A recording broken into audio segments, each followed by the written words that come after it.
Hola, buenos días. Yo soy Ismael Carballo. Lo que están ustedes viendo es la primerísima emisión con la que damos inicio a las actividades de plazadearmas.tv, un canal de televisión desde la Ciudad de México y que está organizado por Nódulo Materialista de México. Voy a dar en 2 minutos brevemente la explicación, las coordenadas del proyecto. Se trata de un proyecto que tiene 3 características fundamentales. En primer término, se trata de un canal que está pensado para ser transmitido exclusivamente por la vía de Internet. En segundo término, es un proyecto cuyo contenido, cuya programación habrá de organizarse con arreglo a una perspectiva generalísima o una perspectiva maestra, digamos, en la que buscaremos hacer converger 3 puntos de vista clave: un punto de vista histórico, un punto de vista filosófico y un punto de vista crítico. También es importante aclarar que habremos de privilegiar en todo momento los presupuestos críticos de la racionalidad materialista. En subsiguientes programas habremos de dejar ver con la mayor claridad a nuestro alcance en qué consiste esta plataforma de racionalidad materialista, que ahora por lo pronto lo digo de modo introductorio. Una tercera característica es que es un programa en español. Parecería una obviedad, pero dados los tiempos que corren podría ser que no. De tal suerte que plazadearmas.tv, al ser un canal por internet y ser un canal por español, nace con un horizonte que desborda los estrictos límites del recinto nacional mexicano para poder llegar a cualquier internauta que hable español, no nada más en los 2 lados del Atlántico, sino en cualquier parte del mundo. Por tanto, nada del mundo puede sernos ajeno, visto siempre desde nuestra perspectiva. Así también, si se me permite la metáfora, el español y la filosofía crítica materialista servirán como pilares de la plataforma básica desde la que habremos de disparar las armas de la crítica para recordar aquella idea de ese gigante del siglo XIX que fue Carlos Marx. Nada más para terminar con esta breve introducción, Plaza de Armas lo pensamos precisamente también haciendo alusión a esa tradición dilatada que es la de la Plaza de Armas. La Plaza de Armas es el centro político, militar, civil, religioso, histórico, vale decirlo, de todas las ciudades hispanoamericanas y españolas. En algún sentido, podría decirse que es la parte en la que una totalidad está reproduciéndose, del mismo modo en que en un partido comunista como el italiano o el francés se reproducía la estructura de los partidos comunistas soviéticos. Así que esta es la idea con la que diseñamos el proyecto Plaza de Armas, porque Plaza de Armas hay en Lima, en Santiago de Cuba, en Santiago de Chile, en La Habana, pero también en Madrid, en Oviedo o en Monterrey. Así que bien, nada más decirles que en esta primera fase de arranque nuestra programación constará de 2 formatos: un formato de debate, que es el canon clásico de una mesa de debates, y un formato de entrevistas, y este segundo formato es con el que damos inicio. Y quiero ahora pues saludar, pero sobre todo agradecer infinita y sentidamente al licenciado Porfirio Muñoz Ledo por la prontitud y la generosidad con la que prácticamente de manera inmediata aceptó la invitación que le hicimos para que fuera él y no otro, él precisamente, aquel con quien diésemos inicio a este nuevo emprendimiento que esperamos tenga un curso duradero y fecundo. Les voy a hacer una confesión personal. Si hace 10 años que eran años en los que yo veía a Porfirio Muñoz Ledo como uno de los gigantes de la vida política nacional, que lo sigue siendo, y me dijeran que yo iba después en algún momento a entrevistar en un programa organizado por nosotros, no hubiera dado el menor crédito a eso. Así que para mí es un honor tenerlo con nosotros e iniciar este proyecto con Porfirio Muñoz Ledo. Buenos días, licenciado, y gracias por haber aceptado la invitación. Oye, te lo agradezco mucho, y sobre todo la introducción. Bueno, el que no hubieras dado crédito entonces no significa sino que las generaciones se van emparejando. ¿Me permites una reflexión sobre Plaza de Armas? Por favor. Sí, lo que pasa es que tienen varios nombres. Es Plaza Mayor también. Eso es. Plaza de Armas corresponde a la época de ocupación y dominación militar, porque ahí eran los desfiles. Pero no olvidemos que también en muchos puntos de América Latina se llama Plaza de la Constitución. ¿Y por qué? lo que se celebraba era la Constitución de Cádiz. De Cádiz. La Constitución española de 1812, y hay una disposición, no sé si en su primera vigencia o en su segunda vigencia, de 1818, que dice que pónganse las plazas mayores en nombre de Plaza de la Constitución. En dado caso, esto habla de un espacio público, del espacio público principal, y la connotación de armas tiene un sabor a esgrima. ¿Sí? Eso es. También, ¿no? Yo creo que es tu segunda intención. Estoy a tus órdenes. Bien, pues voy a dar inicio ya a la entrevista con Porfirio Muñoz Ledo. Quiero leer, para situar el tono, la tonalidad de la charla, quiero leerles dos párrafos de Mi vida, Memorias de un revolucionario, de León Trotsky. Él inicia con el dramatismo que lo caracterizaba, sus memorias, del modo siguiente. Dice: posiblemente nunca han abundado tanto como hoy los libros de memorias. Es que hay tanto que contar. El interés que despierta la historia del día se hace más apasionado cuanto más dramática y más accidentada es la época en que se vive. La autobiografía de un político revolucionario tiene que tocar forzosamente una serie de problemas teóricos, relacionados unos con la evolución social de su país y otros con la marcha de la humanidad, y muy especialmente con esos periodos críticos que denominamos revoluciones. Bien, esto es para marcar el tono de la entrevista. Y la entrevista, en efecto, consta pues de tres grandes bloques. No necesariamente los vamos a manejar inflexiblemente, ¿verdad? Una primera parte biográfica y de formación intelectual, una segunda parte de cuestiones nacionales y una última de cuestiones internacionales, o más bien históricas, para ya cerrar. Así que bueno, licenciado, usted está formado en Derecho por la UNAM y después tiene posgrados en Ciencia Política y Derecho Constitucional en la Universidad de París, pero después toda su vida ha estado usted formándose sobre los más diversos temas. Díganos en todo caso, por favor, cuáles serían los autores, las obras y las corrientes de pensamiento que vertebran su formación intelectual. Tres observaciones, porque, como diría Trotsky, y sobre todo por el paso de los años, hay mucho que contar. Mira, primero yo te diría que mi generación, a diferencia de lo que dice León Trotsky, de él y de la suya, no es una generación de revolucionarios. Podríamos pensar que somos una generación de reformistas, porque el país había dejado atrás las revoluciones. América Latina las fue dejando gradualmente en los años siguientes. Nosotros venimos del impacto tremendo de la lucha armada. Pensar simplemente que nacimos, y digo que es mi generación, los que nacimos entre el 28 y el 38, no es una promoción escolar. Para darte parámetros de personas conocidas, el mayor sería Carlos Fuentes, que nació en 28, y el menor Carlos Monsiváis, que nació en 38. Ahí se ubica nuestra generación. Pero voy a lo nuestro, y perdone que haya empezado por una referencia colectiva, es que fuimos formados, curiosamente, y ayer almorzábamos una porción de sobrevivientes de mi generación, y seguimos leyendo los mismos autores, y seguimos teniendo los mismos referentes, aparte de la especialidad, interés de cada quien. Yo creo que es un problema de formación generacional, con singularidades muy notables. Unos son los politólogos, otros son los escritores, otros son los novelistas, los poetas, otros los profesores universitarios. Yo voy a tres afirmaciones. Primero, nosotros fuimos herederos de una cultura oral, ¿sí? Y fuimos beneficiarios de una explosión de la cultura escrita. Para nosotros se entremezclan nuestros maestros, ¿sí? ¿Ves? La imagen de nuestros maestros, ¿sí? En todos sentidos, maestros de escuela. Grandes maestros. Tuvimos grandes maestros. Están vinculados los autores que leímos con las lecciones de los maestros, ¿no? Pues eso, claro. Y nuestras corrientes de pensamiento a veces tienen que ver con quién fue nuestro maestro, como en las escuelas musicales, perdóname.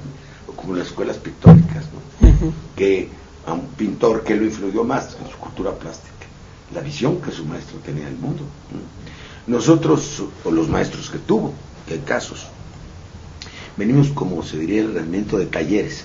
Uh-huh. Nosotros vamos en talleres, ¿no? Entonces, yo diría que se divide nuestra formación en dos grandes partes, ¿no? Y la sigo mencionando en plural, y luego hablamos de autores y de nombres con cierta rapidez, porque veo que tu entrevista es muy larga. Primero, una infancia y una adolescencia en donde la impronta de la familia es muy importante. Familias muy unidas, con dos valores que yo llamaría centrales, que se repiten en esa generación.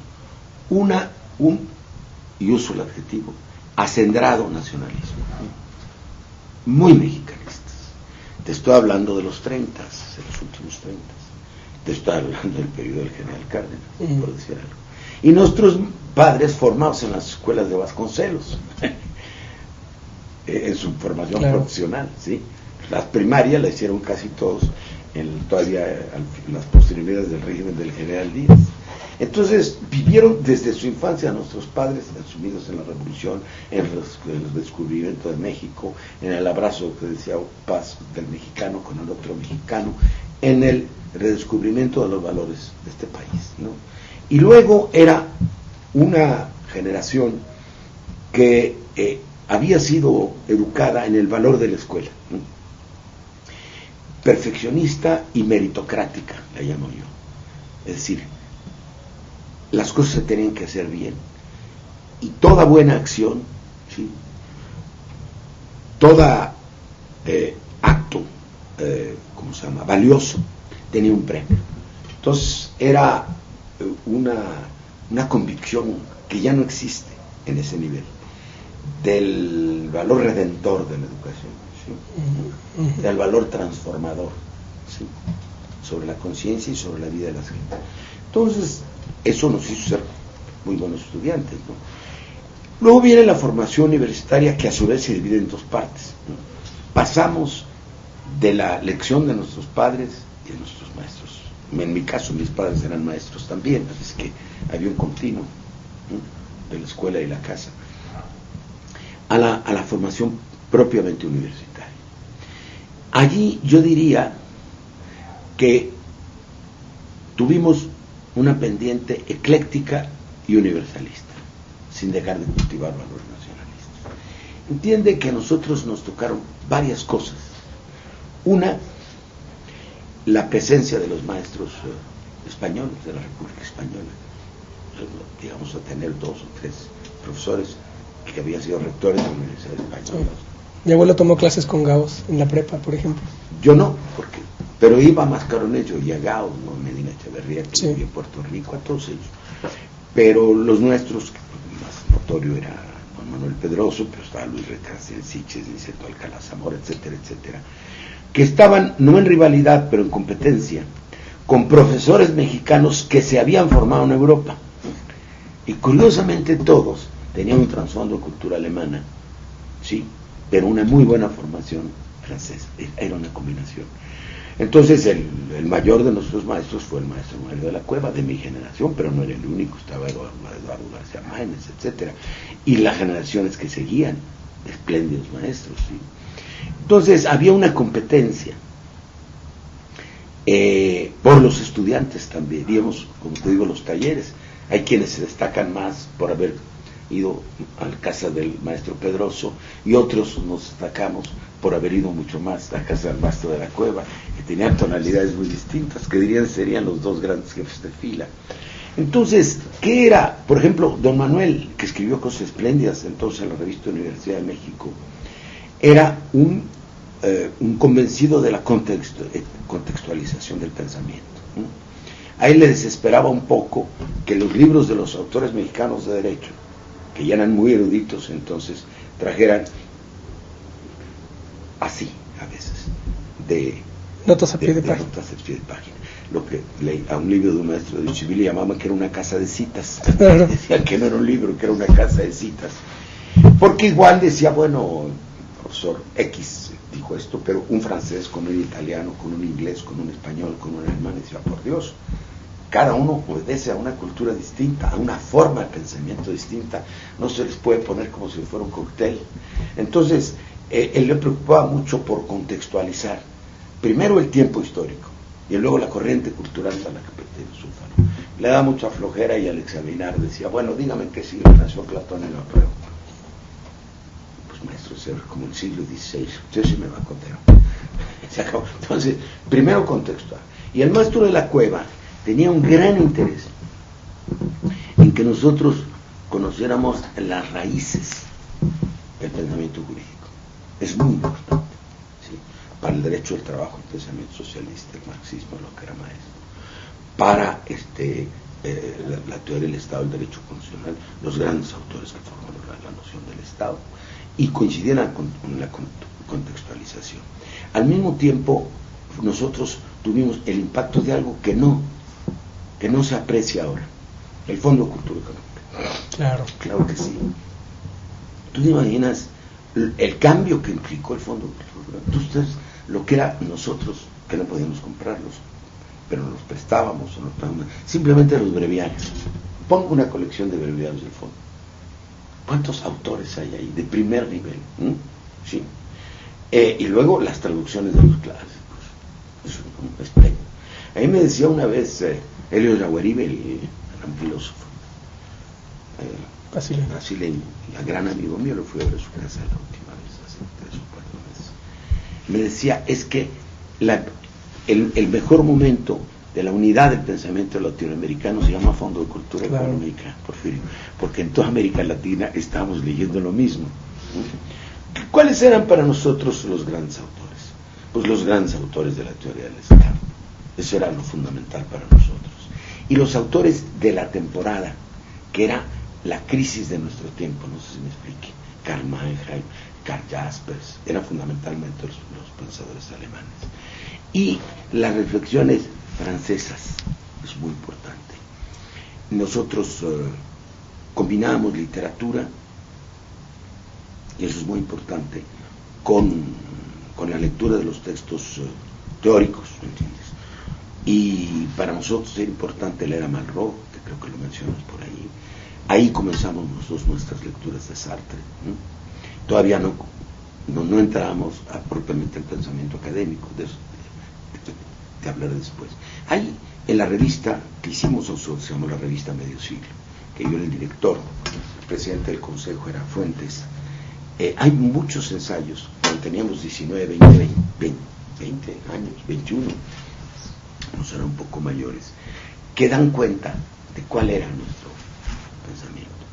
Y hay uno que me viene en este momento a la cabeza, que escribieron en el Limón Víctor Flores Soler y Salvador Elizondo, se llama La idea del hombre en la novela contemporánea, en donde hay una docena de autores y son vistos como portadores de una noción del ser humano. Y te podría decir muchos. Entonces, primero una infancia muy nacionalista y perfeccionista,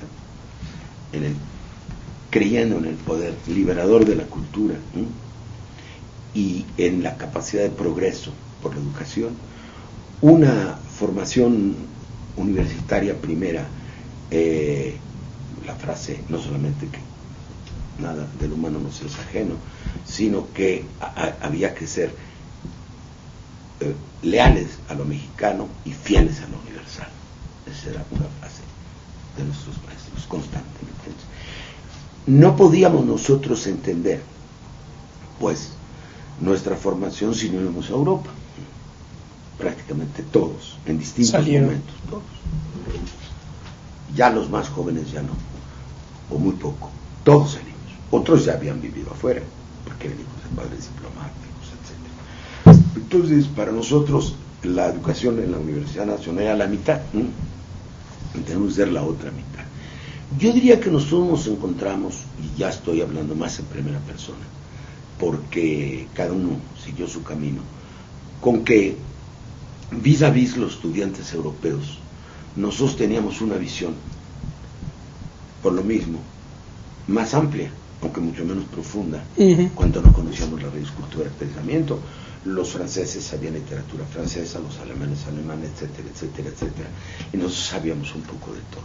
Eso nos daba una ventaja, pero también daba constancia de nuestras fragilidades. 2. Yo creo que el cruce del Atlántico nos puso en otra perspectiva. A mí, en lo personal, me marcó mucho 3 cosas. Primero, el vínculo entre la historia, sí, y el presente, y entre la historia y la cultura. Yo diría que yo desarrollé un pensamiento quizá en exceso historicista. Ahí está Brodel, sí, fue muy importante para nosotros. Ahí están los estructuralistas, Levi Strauss, fueron muy importantes para nosotros. Casi el pensamiento antropológico, ¿de dónde venimos? Sí, qué bueno que sí, ¿cómo se llama? Que sí, el pensamiento renacentista, sí, pero ¿de dónde venimos? ¿Cuál es la estructura social, la estructura económica? ¿Sí? Los afluentes culturales, los problemas demográficos, ¿sí? El hábitat que determinan el desarrollo de una cultura. Hay un proceso de redescubrimiento de nosotros mismos. Por ejemplo, yo hacía una tesis, empezaba con el profesor Sosvedel, vamos definiendo el tema, el maestro de la Cueva me dio una carta para él. Cuando lo invita a ser el coordinador de la Constitución de la Quinta República y nos abandona. Entonces fui a ver al maestro de Grecia, muy conocido, y a la segunda tesis me dijo, no, usted me va a hacer un trabajo sobre el sistema político mexicano, que aquí no lo entendemos. Entonces imagínate, yo terminé en Europa estudiando México. Pero el interregno, ¿qué nos impresionó más? Primero, yo diría un rebote del marxismo,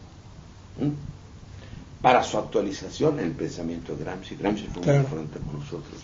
La generación de los marxólogos, ya no marxistas, incluyendo los jesuitas, lo vieron desde otra perspectiva. Y el pensamiento sartreano, que consistía en reconocer, ahora que dice el gigante del siglo XIX, la tesis de Marx, la tesis de Sartre sería tan fácil como esta es el inicio de la crítica de la razón dialéctica. Decía, nada explica más, de modo más global, más integrador, las relaciones sociales que el pensamiento de Marx. Pero el error de los dogmáticos, ya la crítica al socialismo real, ahí empieza la fuerte crítica al socialismo real, no desde la derecha, sino desde la izquierda, ni tampoco desde los socialdemócratas, ¿me estás entendiendo? Por todas las limitaciones culturales, las restricciones de nuestra identidad. Dice Sartre, pero todo lo demás existe. El existencialismo existe también, el psicoanálisis existe también, el surrealismo existe también. Es decir, que todo cabe. Uno es la explicación estructural o global de los fenómenos sociales y otra, todos los movimientos de pensamiento que pueda haber. De ahí que nosotros, y voy a un punto que me importa mucho, nos definamos desde entonces, no lo hacíamos así en la Universidad de México, pero desde que pasamos por Europa, como hombres de izquierda. Sí. En la universidad no, porque se cultivaba era la Guerra Fría, entonces no estábamos ni con tirios ni con troyanos, era una especie de nacionalismo mexicano, ¿sí? Igualitario, pensamiento sin duda de izquierda, pero por izquierda se entendían los comunistas, entonces se me explique, en la Guerra Fría, ¿no? Pero en Europa vimos otra cosa, era la crítica al socialismo real muy fuerte. El 20 Congreso del Partido Comunista nos toca, por ejemplo, fenómenos que ocurrieron entonces, y el debate entre los marxistas duros y los renovadores, y el debate que ahora sería entre los que ahora del cual son herederos mis amigos de Letras Libres, entre el pensamiento liberal y el pensamiento socialista. No digo Camus, Sartre, que es otra cosa, pero sí Ramón Aron. Yo me iba a la Sorbona, sí, a la Facultad de Filosofía, no estando inscrito, a oír los cursos de Aron, que eran cursos, ¿cómo se llama?, públicos, por radio, una cosa muy bonita.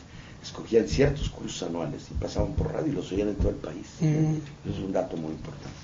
Entonces, el debate político, lo que llamaba Emilio Uranga la cultura de Boulevard. Decía, dale horas a leer el periódico, leíamos todas las revistas, y dale horas a discutir. Aquí la política se discute, ¿sí? Aquí no está enclaustrada. 2 horas, la llamaba así la cultura de Boulevard, era una manera de llamarla. 2 horas en la calle, 2 horas discutiendo, te pueden servir más que 5 horas oyendo un profesor, sobre todo de derechos. Claro. Entonces, tenemos esa vertiente que es muy importante. En mi caso, el haber trabajado sobre este tema político mexicano me obligó de una manera que puede resultar paradójica. Claro, yo estuve casi 5 años, ¿no?, a dedicarle cada vez más tiempo a estudiar en Francia, México, con muy poca bibliografía. Tuve que aceptar un puesto de lector en la Universidad de Toulouse, donde me dieron como cursos la Revolución Mexicana y uno rarísimo que se llamaba Mestizaje y Fusión de Razas, que me obligó a estudiar la formación social de América Latina, con libros muy interesantes de demografía histórica. Me tuve que familiarizar con ellos. Entonces, eso en mi caso personal me marcó muchísimo. Y por poco me quedo como lector latinoamericano en universidades francesas, pero razones familiares, iban a ser el primer hijo, me obligaron a venir. Y eso determinó que lo primero que yo quisiera hacer fuera llegar a la universidad, me dieron un curso de teoría del Estado, y proponer el estudio del sistema político mexicano, desde una perspectiva histórica y también desde una perspectiva universal. No había textos, pero tardé varios años hasta que el laico Villegas me invitó a impartirlo en el Colegio de México. No sé si estos rasgos generales sirvan para contestar a tu pregunta. Claro que sí lo hacen. En el libro titulado La hoguera de encinas, que es en el que André Malraux, usted lo mencionó, vierte sus conversaciones con De Gaulle cuando este ya estaba en el retiro de la política. Malraux elige como epígrafe la significativa sentencia de Hegel que dice: el hombre libre no es envidioso, admite de buen grado lo que es grande y se regocija de que lo grande exista. Usted, como hombre libre que es, ¿quiénes de aquellos a quienes ha conocido considera que fueron grandes? Te voy a contestar, pero también me sugieren muchas cosas. Primero, muy pocos se entendieron al principio la gran devoción y la cooperación estrecha que André Malraux, aquí traté, por cierto, vine con él a México. Él conoció el Museo Nacional de Antropología caminando conmigo, un día lo contaré porque yo era grado cultural en París, me recibí y le encantó discutir conmigo, sabía muchísimo. A mucha gente les traigo pensando al Malraux de la condición humana, pensando en el Malraux de la esperanza del Espoir, que un hombre considerado como de izquierda, se fuera con De Gaulle. Y él siempre dijo esto, que él era un admirador de la grandeza, y de Francia, y un francés de cepa, y que De Gaulle encarnaba esa grandeza. Y hay la idea del hombre libre. Bueno, no, yo creo que el hombre cabal, yo no le llamaría el hombre libre, el hombre sin complejos, el hombre con seguridad en sí mismo, liberado en ese sentido de muchas ataduras que por desgracia los pueblos sometidos tenemos, o los habitantes de los pueblos sometidos. No en balde se ha hablado del complejo como un componente, desde Samuel Ramos, del ser del mexicano, ¿sí? Claro que admira la grandeza, porque la historia se hace de paradigmas.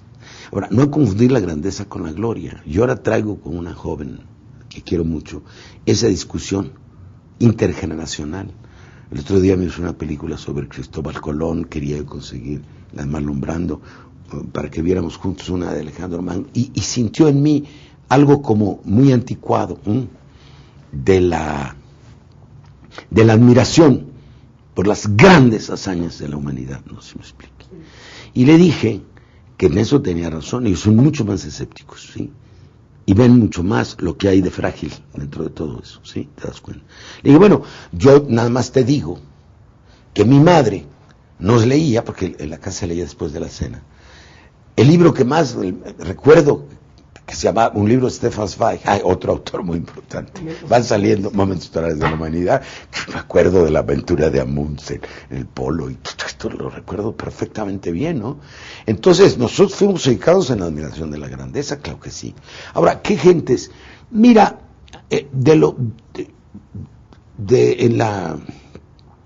yo tendría que distinguir aquellos a los que traté muy incidentalmente, bueno, y aquellos con los que realmente tuve una relación. Pues yo he visto en mi vida, por hablar de latinoamericanos, 2 o 3 veces a Jorge Luis Borges, pues lo recuerdo vividamente, ¿no? Yo vi, porque mi carrera era otra, 2 o 3 veces a don Alfonso Reyes, claro que lo recuerdo, pero no fue con los que tuve comercio, como dicen los franceses, es decir, esta relación. En Europa, lo voy a decir de los 2 continentes, aparte de haber tratado a Malraux, pero yo no lo volví a ver, ¿no? Sí, lo he leído, y sus discursos políticos. Léete una conferencia que se llama la Conferencia de la Salle Pleyel, que es fantástica para lo que estás diciendo, y que está en el libro de la Pleyel, de las obras completas de Malraux.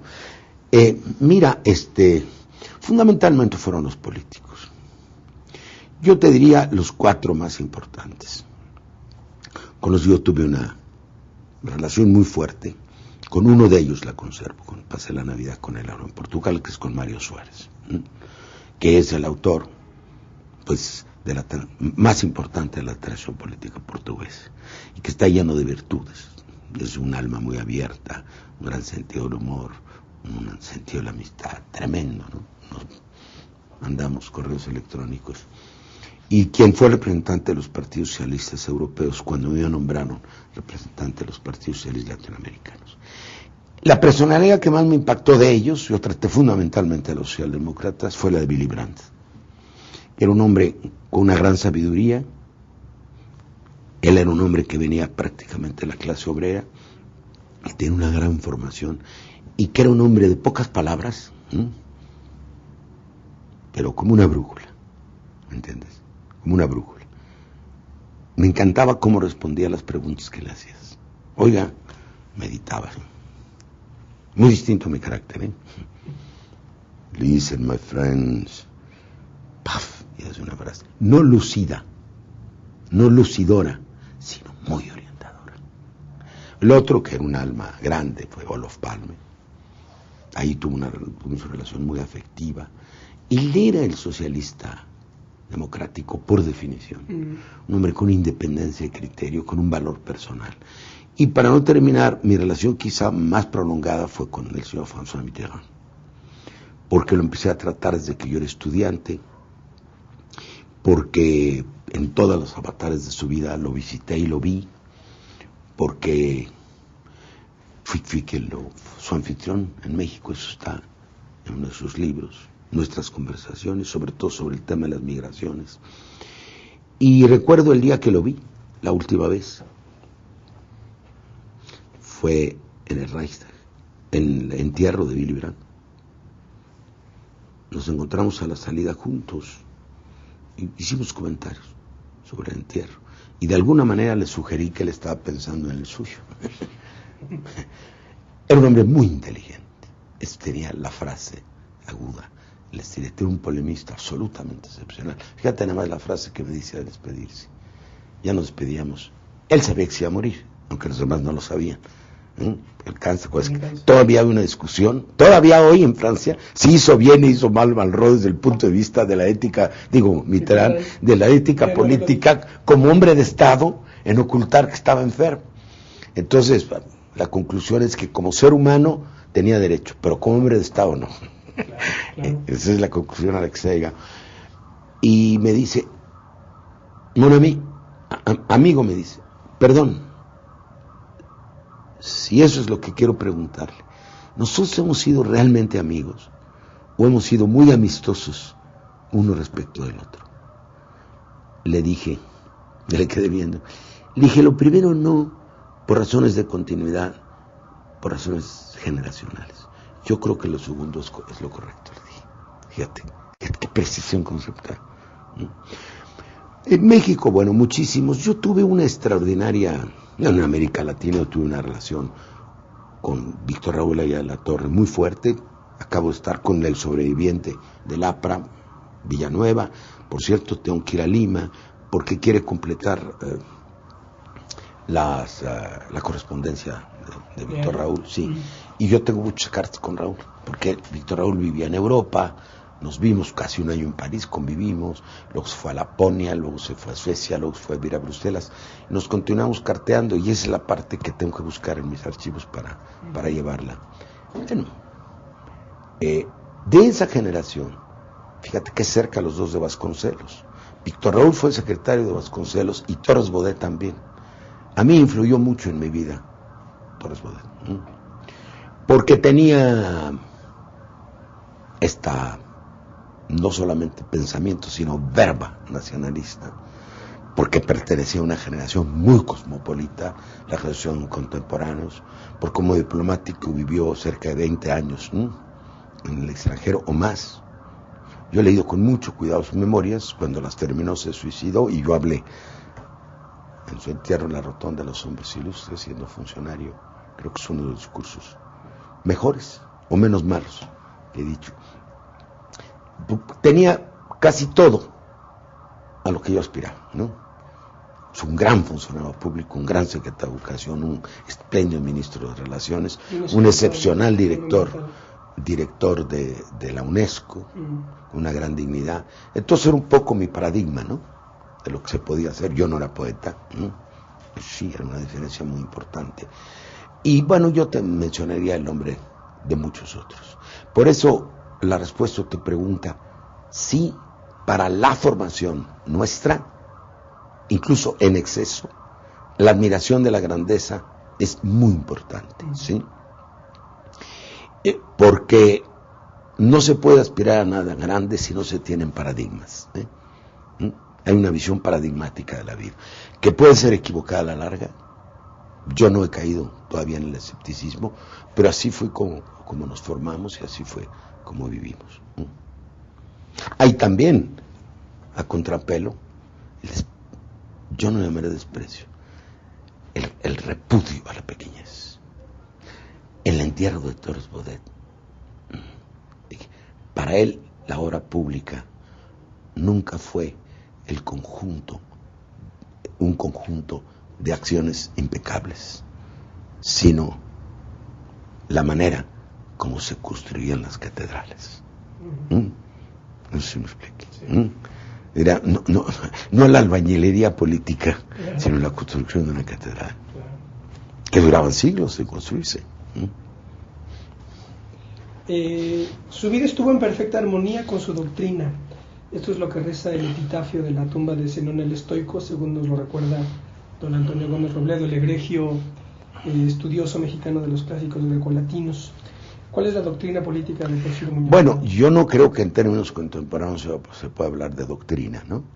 Eso corresponde mucho al pensamiento clásico. Con la evolución del pensamiento humano, la palabra doctrina, y hay que verlo en el diccionario, para ver cuál es la correcta, se va identificando más ¿cómo se llama?, a universos de pensamiento cerrados. Entonces, sí me explique. La doctrina cristiana, por ejemplo, ¿sí? Entonces, esa palabra cayó en desuso. Nosotros no tenemos doctrina porque no somos doctrinarios. Vamos a comenzar, y esta respuesta la voy a dar breve, porque creo que está implicada en las anteriores.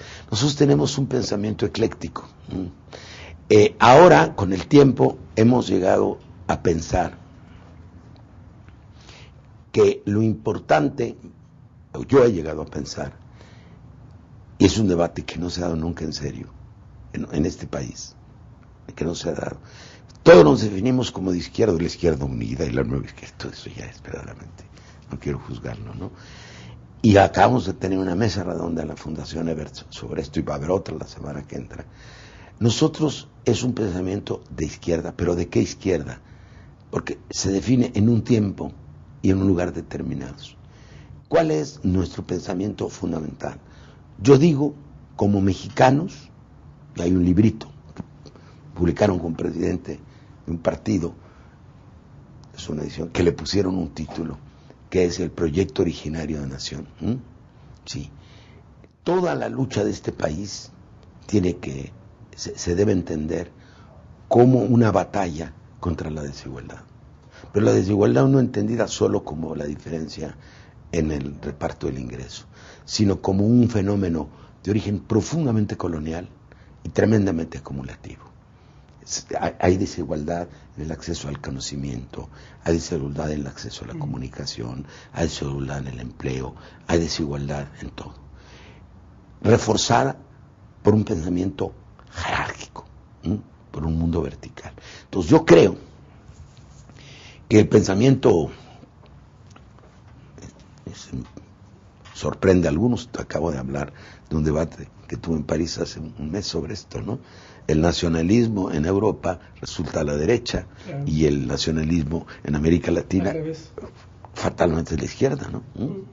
Entonces, yo diría que no se puede excluir, y aquí está el problema, es el tema de la igualdad, pero el tema de la liberación ciudadana. Yo tiendo a un pensamiento libertario. Esa es la contradicción. Por ejemplo, para mí, ahí tenemos a León Trotsky. Galileo es un hombre de izquierda, no sé si me explico. Para mí, el rechazo del dogma, y eso no lo entienden los partidos de izquierda, que o son dogmáticos o son tribales. Los aparatos no entienden eso. El pensamiento crítico es parte fundamental de la izquierda. Es decir, ¿por qué? Porque por definición el dogma es conservador. Entonces, es la construcción, más que de una doctrina, estoy hablando de un sueño, de una nación justa construida por hombres libres. Es muy simple lo que estoy diciendo, pero eso es. Y del papel que le toca a una etnia, a una cultura, a una raza, perdón, empleo un término Vasconcelos, quería decir muchas cosas, ¿sí?, a la que pertenezco. No se me explique. Es decir, la idea de pertenencia, obvia, ¿sí? Genética, pero genética para atrás y para adelante, porque son mis hijos, son mis nietos. ¿Cuál es el papel de esto que se llama México? O de esto que nos llamamos los mexicanos, en su propia liberación y en el panorama mundial. Nosotros no podemos dejar de pensarnos como mexicanos. Ok, hayamos merodeado por lo universal. José Aricó, el importante teórico gramsciano argentino que creó, entre otras cosas, la Biblioteca de Pensamiento Socialista de Editorial Siglo XXI y la clásica revista Pasado y Presente, él en el editorial del primer número de esa revista, del 63, dijo algo que a mí siempre me dejó perplejo, refiriéndose sobre todo a todo lo que atañe a la acción política como acontecimiento histórico y colectivo, y dice Aricó algo muy sencillo pero que encierra contenidos trascendentales. Dice: no siempre en la historia se perfila una nueva generación. Usted hace rato nos habló, iniciamos la conversación hablando de su generación. Díganos en qué puede consistir la clave que permite que una generación se perfile en la historia o que no suceda. Ya hablamos un poco de su generación, así que ¿cuál sería la clave? Bueno, yo creo que ahí hay dos cuestiones mezcladas. Muchas son las teorías sobre las generaciones y algunos los análisis sobre las generaciones mexicanas. ¿Qué hace que una generación? No, yo creo que, voy a dar una de las muchas teorías, una generación es cada 10, cada 15 años, cada 20, quién sabe, depende, pero es más o menos es el espacio-tiempo histórico. Es una especie de coagulación que corresponde a un momento de la historia. ¿Por qué entre una generación y otra los que están en medio tienen menos identidad? Eso es muy difícil de responder. Corresponde a la generación del 29 en México, ¿verdad?, que es la generación de la autonomía universitaria. Es muy claro, son los que estudian terminando la revolución, son los que perteneciendo a ese movimiento histórico tienen libertad de pensamiento, tienen muchas características comunes. Yo digo que el tema de las generaciones que se perfilan dice tu autor. Lo primero es identificarlas.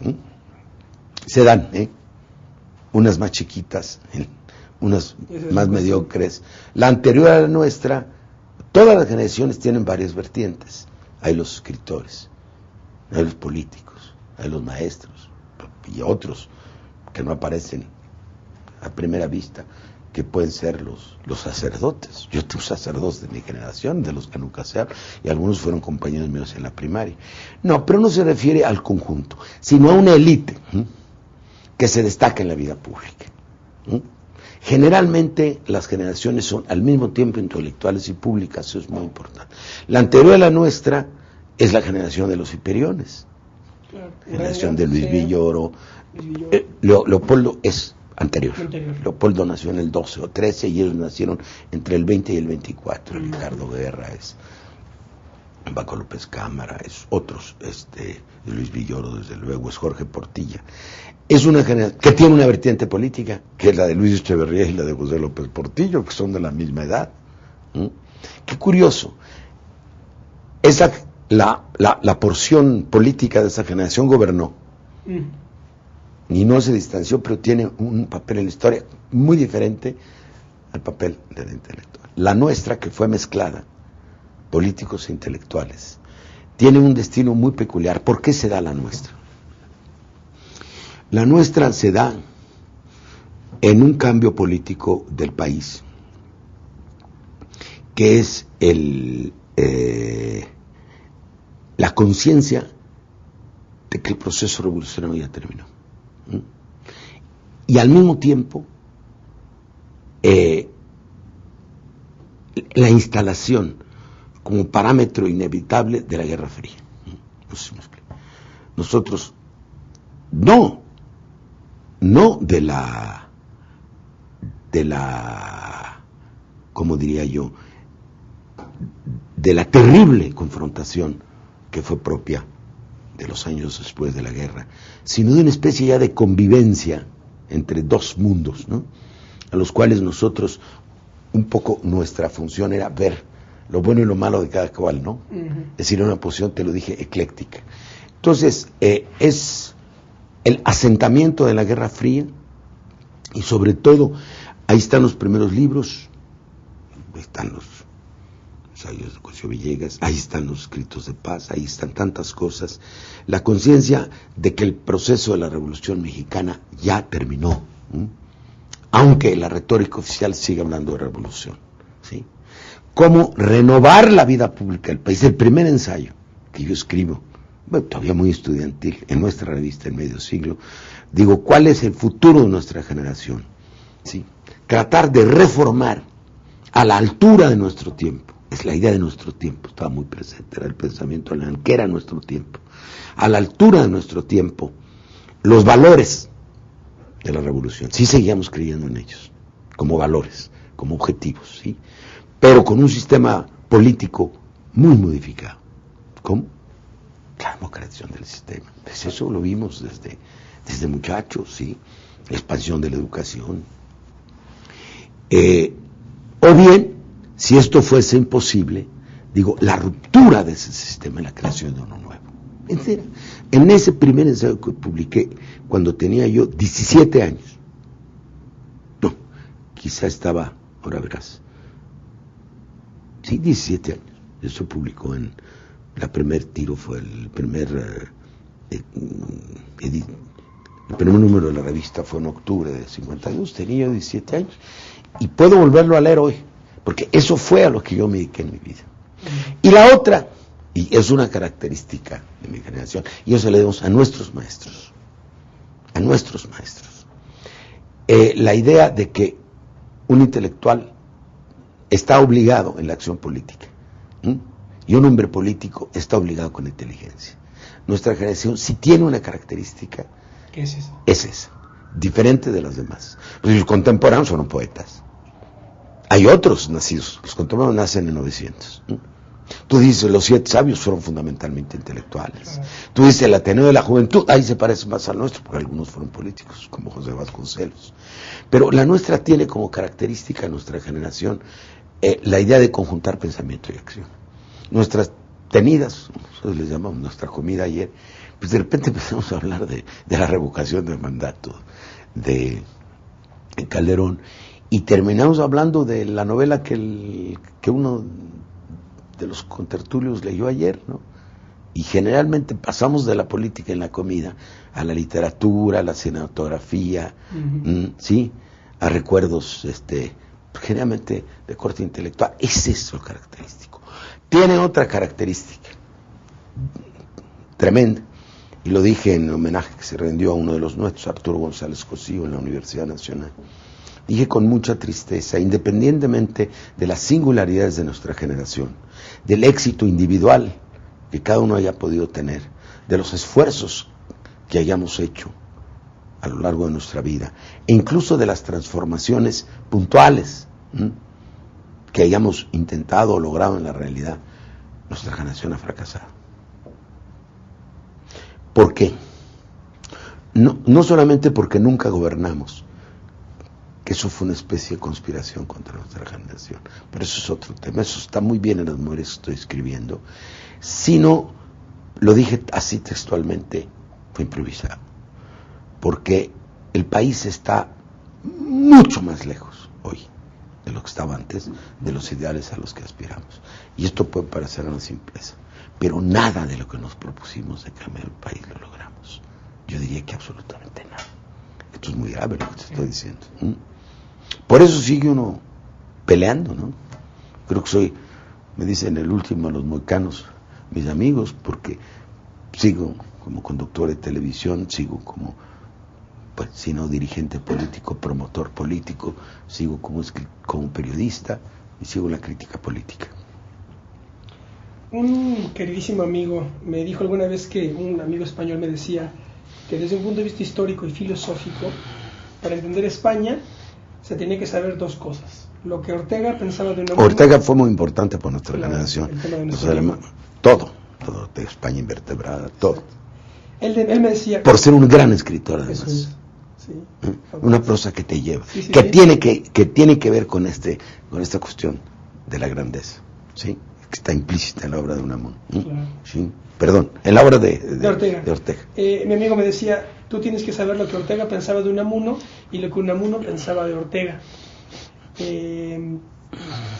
Sabemos que, bueno, Ortega, como europeísta que era, él decía España es el problema y Europa la solución, y Unamuno decía los europeístas son unos papanatas.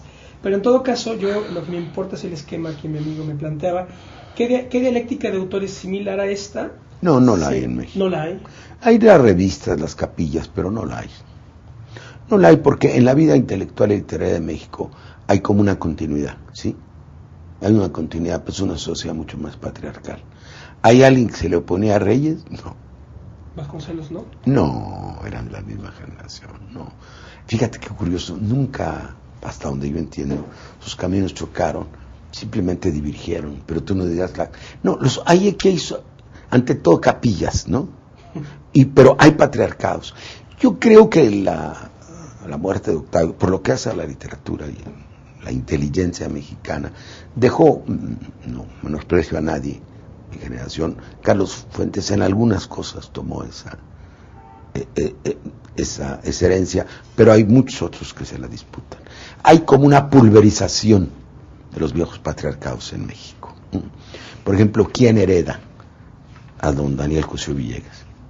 Pues yo creo que Enrique Krause, ¿no? Yo creo que el mejor heredero se llama Lorenzo Meyer, pero él no pretende hacer ninguna capilla. Hay como una pulverización de las capillas. Lo que sí me interesa es la idea, casticistas contra europeístas. Ignacio Marbamba publicaron libros sobre los intentos de modernización de la historia de México, no sé si ya lo publicó, tiene que ver con él. Es una vieja historia de España en que la modernización es vista como extranjerismo, ¿no? Esta dicotomía es una dicotomía que está atrás de la Guerra Civil Española también. En la España contemporánea esto ya no existe. En México, es decir, los Borbones, etcétera, el afrancesamiento, ¿no? Como si fuera una tradición de España. No hay ese espíritu de síntesis con que nosotros fuimos educados, de una relación dialéctica entre lo nacional y lo universal. Esto es una expresión muy española. En América Latina y en México, ¿cuál sería el equivalente? Esa es la buena pregunta. No de las personalidades, sino de la idea. Yo creo que el latinoamericanismo y la globalización. Yo creo que ese es el debate. Los polos de un antagonismo histórico. Claro, de un antagonismo. Los polos del antagonismo histórico en México hoy son dos conceptos de la globalización. Exactamente, porque la globalización es un hecho ineluctable. Aquella en que se salva el Estado-Nación y los estados afines a nosotros, o aquella en que estamos ineluctablemente condenados a desaparecer. Que es la idea del APRA de Haya, precisamente. Por una forma de anexión. Porque una de las preguntas que nos hacemos hoy, y no sé si ya nos acercamos a un final, ¿qué será México dentro de 50 años cuando nosotros ya no estemos? Es decir, hay en este momento la profundidad de la crisis de tal naturaleza que la gente que piensa y la que no se dedica tanto a pensar también, pero lo hace de otro modo, lo siente. O se siente o se piensa, o ambos, que México puede ser un país sin destino. Es un tema fundamental.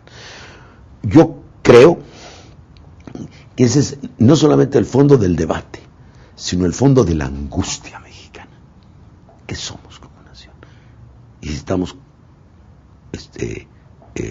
destinados a un futuro razonablemente digno en el concierto del mundo, o si lo mejor que nos puede ocurrir es la diáspora mexicana y queden aquí las pirámides y los turistas en Acapulco. Ya para terminar, licenciado, nos quedan 5 minutos, 4 minutos. Yo creo que este tema del Estado-Nación es muy importante, pero tú pregúntame.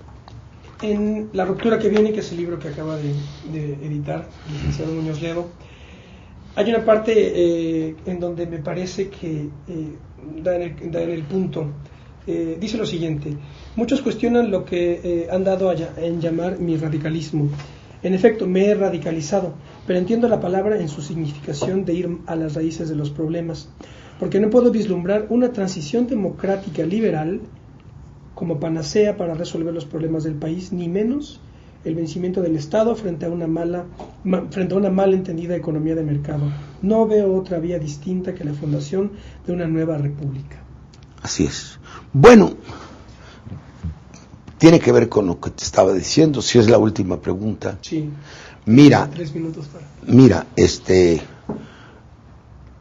país tardó mucho en constituirse como nación. Y fue, y se decía mucho en el pasado, primero una obra de un Estado formalmente constituido, incluyente territorialmente, aunque socialmente excluyente. Y cuando parece que ya tenemos nación, ya no tenemos Estado. Ese es el problema de México. Ya tenemos nación. Pero ya no hay. Y la mejor prueba de que tenemos nación son nuestros migrantes, que a pesar de todos los pesares siguen siendo mexicanos, no solamente por la Virgen de Guadalupe, son una extensión de la nación mexicana.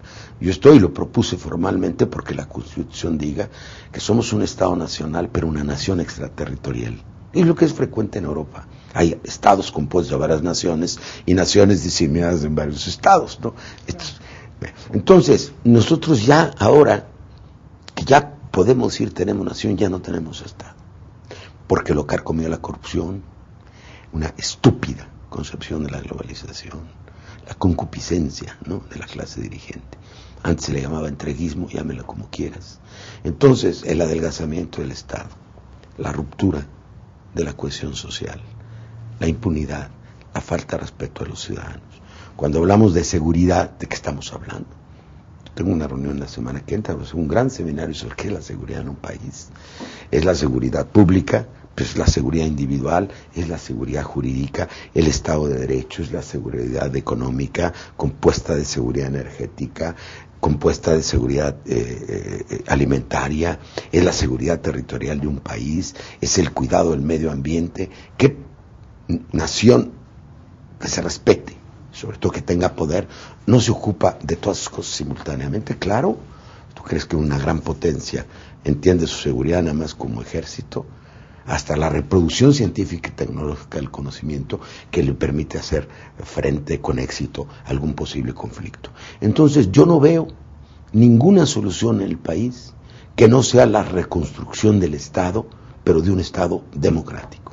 La transición democrática fracasó en este país, por eso le llamo crónica de una transición catastrófica, porque los dos elementos centrales que hacen una transición, que es la ocupación por el poder ciudadano de los espacios públicos, ¿no?, y la ruptura con un pasado autoritario, no se han dado. El poder se repartió, pero no se democratizó. Y este reparto del poder, estoy pensando en la Unión Soviética y estoy pensando en la antigua Yugoslavia, condujo a la fragmentación del país, a la desarticulación del país. Es un país desarticulado donde los poderes públicos no tienen jurisdicción sobre el territorio y los gobernantes no tienen ninguna autoridad moral ni competencia para hacer frente. Entonces estamos al borde de algo que va a pasar en México. No soy milenarista, ni creo en 810, 910, 2010 como fatalidades, pero algo va a ocurrir en México. Dicen, algunos me acusan de querer ensangrentar a México, por Dios de los cielos, y México está ensangrentado. México vive una guerra, no una guerra larvada, no una guerra civil, una nueva modalidad de guerra. Es el enfrentamiento entre las fuerzas públicas y los delincuentes. Al contrario, México tiene que sacar de la civilidad y de la capacidad de construir instituciones la posibilidad de sobrevivir como nación. Ese es mi punto de vista. Bueno, licenciado, pues ya para terminar esta extraordinaria entrevista, voy a citar a dos filósofos. El primero es Marco Aurelio, el filósofo emperador, el filósofo rey, y el otro es Gustavo Bueno. Marco Aurelio decía... Que podía haber sido un paradigma de mi generación. Eso es, sin duda. Marco Aurelio decía, yo hago mi deber y el resto no tiene importancia. Pero Ernest Renan, añadiría que Marco Aurelio hacía su deber de cada día, teniendo siempre presente al espíritu y la idea de la muerte. Desde la altura a que ha llegado, el placer y el dolor, el amor de los hombres y su odio, son una sola y la misma cosa. Déjame contestarte esta. Mira, es cierto y no. Bueno, para el común de los mortales eso se aplica a mi persona. Yo creo que el paso de la vida, los años, la edad, te da distintas nociones del tiempo. El joven, cuando eres joven y en tu primera madurez, no tienes la presencia de la muerte, de tu muerte. Claro, hay angustia existencial por la finitud del ser humano, pero como diría aquel, la muerte es lo que les ocurre a los otros, ¿no? Cuando tu generación se va agotando, ¿no?, entonces ya la muerte es un fenómeno personal, hay una personalización de la idea de la muerte, ¿no? También habría que estudiar por qué Marco Aurelio. Hay una noción distinta del tiempo. Cuando yo era joven, más joven, tenía como una prisa por hacer las cosas, ¿no?, porque creía que el tiempo de realización del ser humano, no sé, me lo imaginaba entre los 40 y los 50 años. Cuando llegué a los 50, es una sensación curiosísima. Hay la impresión de que llegaste como a la punta de un cerro, ¿no?, de una montaña, y que ya estás comenzando el descenso, ¿no? Es una sensación tremenda, es una segunda adolescencia, el tostonazo es lo que se le llamaba antes. Pero ya cuando estás en mi horizonte histórico, tienes curiosamente una idea más calmada del tiempo. Fíjate qué contradicción. Estás más cerca de la muerte, pero ya no tienes prisa. Porque ya no tienes por delante la construcción de una catedral, sino tal vez ciertas acciones que todavía te quedan. Y te vuelves más hedonista. Piensas mucho más en ti y en los tuyos. ¿Sí? Vives más hacia adentro que hacia afuera. Y Gustavo Bueno, por su parte, dice en una entrevista una idea genial. Dice, si yo fuera músico, diría que me falta el tercer movimiento. Qué buena cosa. No, pero aquí es distinto, la sinfonía está incompleta desde el principio. Toda la sinfonía está incompleta. Ahí vuelvo a las memorias de Mitterrand, las últimas memorias interrumpidas, porque se murió escribiendo. Eso es, aunque sea casual, eso es lo perfecto, que sus memorias no terminen, no sé si me explique. Porque en realidad, ¿qué haces después de que terminan tus memorias? Que es don Jaime Torres Bodet, para redondear suicidándose. El día que le entrega a su secretaria la última cuartilla de sus memorias, se va ella, me lo contó, saca una pistola de un cajón. Porque era un hombre para el cual la vida era obra, y acabada la obra tenía que haberse la vida. Eso es. No, yo ya no creo que me dé para un movimiento, perdón que te diga. Me da para un pilón. Si quieres, o le llamaremos encore en términos musicales, me lo pida, no me lo pide el público. De veras, me siento bien, aunque nunca me han atacado tanto como ahora, pero porque no depende de mí lo que va a ocurrir. Me gustaría darle un empujón todavía, aquello en lo que creo, pero sé que puede no darse las circunstancias y no me desespero. Eso sí, mi radicalismo, que tú hablas, tiene que ver con la noción del tiempo, pero no tanto de mi tiempo personal, porque mi contribución seguramente será marginal a lo que viene, sino del tiempo histórico de México. Fíjate, tengo una noción dramática sobre el agotamiento del tiempo histórico de México, y en cambio, quizá por inconsciencia, tengo una idea mucho más placentera del agotamiento de mi propio tiempo vital. Muchas gracias. Muchas gracias a usted, licenciado Muñoz Ledo. Bueno, pues esta fue la primera emisión de Plaza de Armas, la entrevista. Yo soy Ismael Carballo. Muchas gracias. Hasta pronto.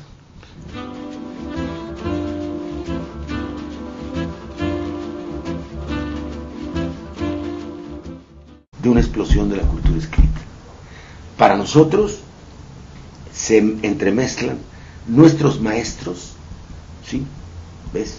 La imagen de nuestros maestros, ¿sí? En todos sentidos, maestros de escuela. Grandes maestros. Tuvimos grandes maestros. Están vinculados los autores que leímos con las lecciones de los maestros, ¿no? Eso es claro. Y nuestras corrientes de pensamiento a veces tienen que ver con quién fue nuestro maestro, como en las escuelas musicales, o como en las escuelas pictóricas, ¿no? Que a un pintor que lo influyó más en su cultura plástica, la visión que su maestro tenía del mundo. Nosotros, o los maestros que tuvo, que hay casos, venimos, como se diría, el rendimiento de talleres. Solo vamos en talleres. Entonces, yo diría que se divide nuestra formación en dos grandes partes. Y la sigo mencionando en plural. Y luego hablamos de autores y nombres con cierta rapidez, porque veo que esta entrevista es muy larga. Primero, una infancia y una adolescencia en donde la impronta de la familia es muy importante. Familias muy unidas, con dos valores que yo llamaría centrales, que se repiten en esa generación. Y uso el adjetivo, acendrado nacionalismo, muy mexicanistas. Te estoy hablando de los 30, de los últimos 30. Te estoy hablando del periodo del general Cárdenas, por decir algo. Y nuestros padres formados en las escuelas de Vasconcelos, en su formación profesional, ¿sí? Las primarias la hicieron casi todos todavía en las posterioridades del régimen del general Díaz. Entonces vivieron desde su infancia nuestros padres sumidos en la revolución, en el descubrimiento de México, en el abrazo que decía Paz del mexicano con el otro mexicano, en el redescubrimiento de los valores de este país, ¿no? Y luego era una generación que había sido educada en el valor de la escuela, ¿no? Perfeccionista y meritocrática, la llamo yo. Y después tiene posgrados en Ciencia Política y Derecho Constitucional en la Universidad de París, pero después toda su vida ha estado usted formándose sobre los más diversos temas. Díganos en todo caso, por favor, cuáles serían los autores, las obras y las corrientes de pensamiento que vertebran su formación intelectual. 3 observaciones, porque, como diría Trotsky, y sobre todo por el paso de los años, hay mucho que contar. Mira, primero yo te diría que mi generación, a diferencia de lo que dice León Trotsky, de él y de la suya, no es una generación de revolucionarios. Podríamos pensar que somos una generación de reformistas, porque el país había dejado atrás las revoluciones. América Latina las fue dejando gradualmente en los años siguientes. Nosotros venimos del impacto tremendo de la lucha armada. Pensar simplemente que nacimos y digo que es mi generación, los que nacimos entre el 28 y el 38. No es una promoción escolar para darte parámetros de personas conocidas. El mayor sería Carlos Fuentes, que nació en 28, y el menor Carlos Monsiváis, que nació en 38. Ahí se ubica nuestra generación. Pero voy a lo nuestro, y perdone que haya empezado por una referencia colectiva, es que fuimos formados. Curiosamente, y ayer almorzábamos una porción de sobrevivientes de mi generación, y seguimos leyendo los mismos autores, y seguimos teniendo los mismos referentes, aparte de la especialidad, interés de cada quien. Yo creo que es un problema de formación generacional, con singularidades muy notables. Unos son los politólogos, otros son los escritores, otros son los novelistas, los poetas, otros los profesores universitarios. Yo voy a tres afirmaciones. Primero, nosotros fuimos herederos de una cultura oral, ¿sí? Y fuimos beneficiarios. Por favor. Sí, lo que pasa es que tienen varios nombres. Es Plaza Mayor también. Eso es. Plaza de Armas corresponde a la época de ocupación y dominación militar, porque ahí eran los desfiles. Pero no olvidemos que también en muchos puntos de América Latina se llama Plaza de la Constitución. ¿Y por qué? Lo que se celebraba era la Constitución de Cádiz. La Constitución española de 1812, y hay una disposición, no sé si en su primera vigencia o en su segunda vigencia, de 1818, que dice que pónganse las plazas mayores en nombre de Plaza de la Constitución. En dado caso, esto habla de un espacio público, del espacio público principal, y la connotación de armas tiene un sabor a esgrima. ¿Sí? Eso es. También, ¿no? Yo creo que es tu segunda intención. Estoy a tus órdenes. Bien, pues voy a dar inicio ya a la entrevista con Porfirio Muñoz Ledo. Quiero leer, para situar el tono, la tonalidad de la charla, quiero leerles dos párrafos de Mi vida, Memorias de un revolucionario, de León Trotsky. Él inicia con el dramatismo que lo caracterizaba, sus memorias, del modo siguiente. Dice: posiblemente nunca han abundado tanto como hoy los libros de memorias.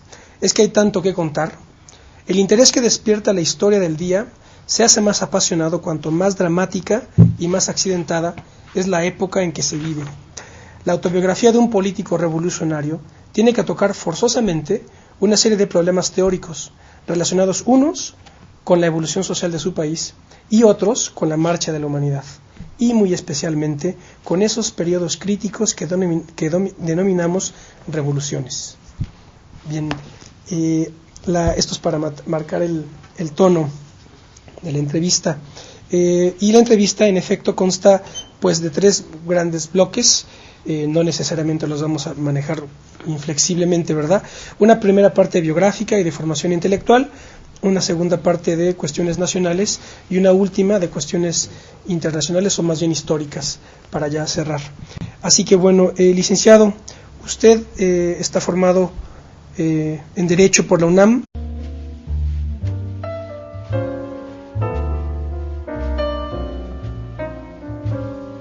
Hola, buenos días, yo soy Ismael Carballo. Lo que están ustedes viendo es la primerísima emisión con la que damos inicio a las actividades de plazadearmas.tv, un canal de televisión desde la Ciudad de México, y que está organizado por Nódulo Materialista de México.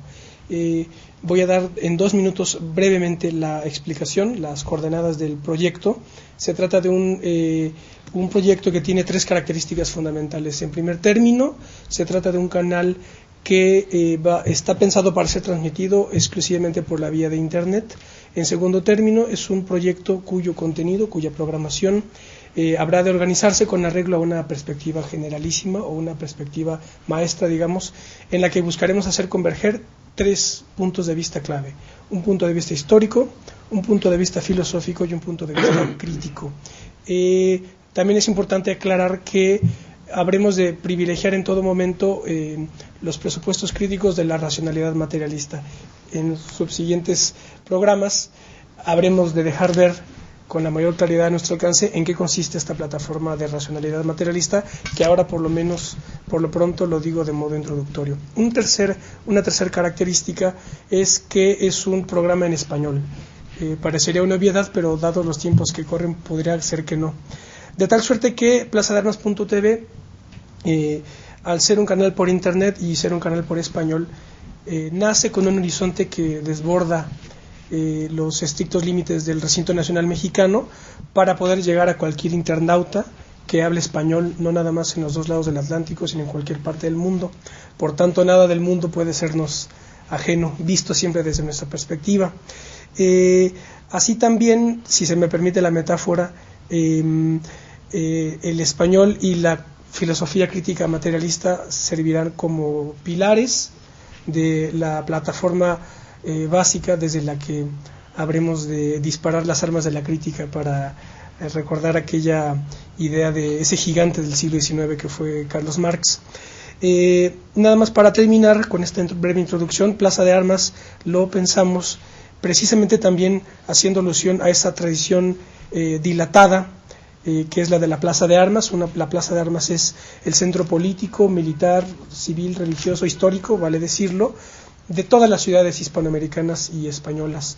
En algún sentido, podría decirse que es la parte en la que una totalidad está reproduciéndose, del mismo modo en que en un partido comunista como el italiano o el francés se reproducía la estructura de los partidos comunistas soviéticos. Así que esta es la idea con la que diseñamos el proyecto Plaza de Armas, porque Plaza de Armas hay en Lima, en Santiago de Cuba, en Santiago de Chile, en La Habana, pero también en Madrid, en Oviedo o en Monterrey. Así que bien, nada más decirles que en esta primera fase de arranque nuestra programación constará de dos formatos. Un formato de debate, que es el canon clásico de una mesa de debates, y un formato de entrevistas. Y este segundo formato es con el que damos inicio. Y quiero ahora pues saludar, pero sobre todo agradecer infinita y sentidamente al licenciado Porfirio Muñoz Ledo por la prontitud y la generosidad con la que prácticamente de manera inmediata aceptó la invitación que le hicimos para que fuera él y no otro, él precisamente, aquel con quien diésemos inicio a este nuevo emprendimiento que esperamos tenga un curso duradero y fecundo. Les voy a hacer una confesión personal. Si hace 10 años, que eran años en los que yo veía a Porfirio Muñoz Ledo como uno de los gigantes de la vida política nacional, que lo sigue siendo, y me dijeran que yo iba después en algún momento a entrevistar en un programa organizado por nosotros, no hubiera dado el menor crédito a eso. Así que para mí es un honor tenerlo con nosotros e iniciar este proyecto con Porfirio Muñoz Ledo. Buenos días, licenciado, y gracias por haber aceptado la invitación. Oye, te lo agradezco mucho y sobre todo la introducción. Bueno, el que no hubieras dado crédito entonces no significa sino que las generaciones se van emparejando. ¿Me permites una reflexión sobre Plaza de Armas?